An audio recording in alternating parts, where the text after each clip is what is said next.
Bienvenidos, soy Juan Martino, neurocirujano especializado en columna y cirujano de NeuroCS. En este vídeo vamos a explicar cuáles son las partes más importantes de la columna y cuál es la función que tiene en la columna vertebral, especialmente en la zona lumbar.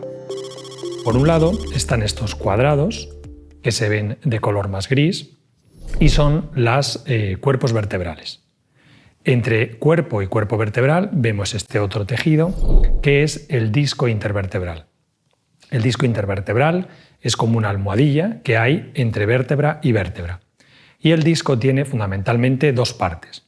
Una parte más interna que llamamos núcleo pulposo y una parte más externa que es el anillo fibroso. Las vértebras lumbares se numeran de arriba a abajo, siendo la primera lumbar vértebra L1, segunda vértebra lumbar L2, L3, L4 hasta L5. Por debajo de la columna lumbar está la columna sacra, que tiene a su vez varias vértebras, S1, S2, S3. Los discos intervertebrales que hay entre vértebra y vértebra se numeran de acuerdo a las vértebras que tienen por encima y por debajo. Por ejemplo, este disco que vemos está localizado entre la vértebra L4 por arriba y la vértebra L5 por abajo, y por eso le nombramos disco L4-L5. El disco que está por debajo es el disco L5-S1, porque está entre estas dos vértebras, la última vértebra lumbar y la primera vértebra sacra. Por detrás de la columna vertebral, de estos cuerpos de la columna vertebral, está el canal vertebral. El canal vertebral es un conducto por el que pasan la médula y los nervios, que vemos aquí como pequeños cables que discurren por el interior de ese conducto.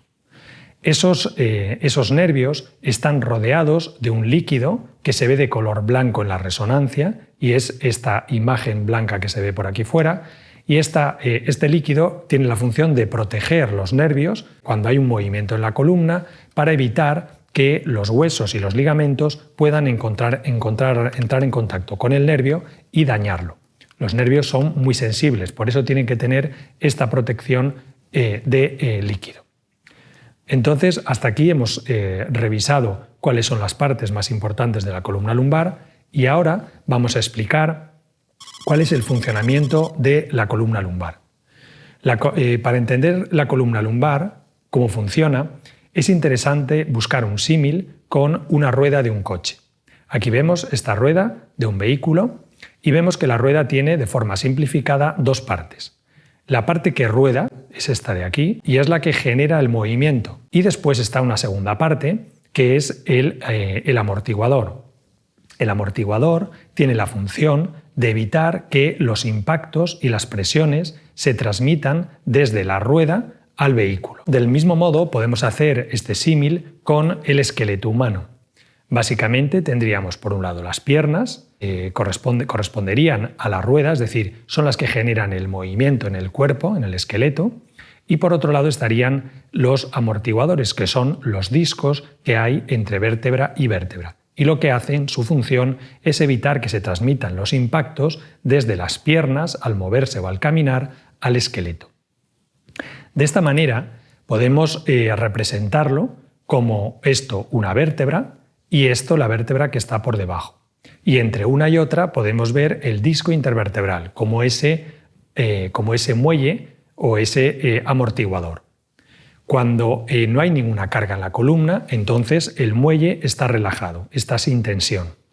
Cuando aplicamos una carga, por ejemplo un peso, como vemos aquí, entonces se produce una presión sobre las vértebras y el muelle se tensa. Aumenta la presión en el muelle y esto hace que las vértebras no rocen entre sí, no entren en contacto entre sí.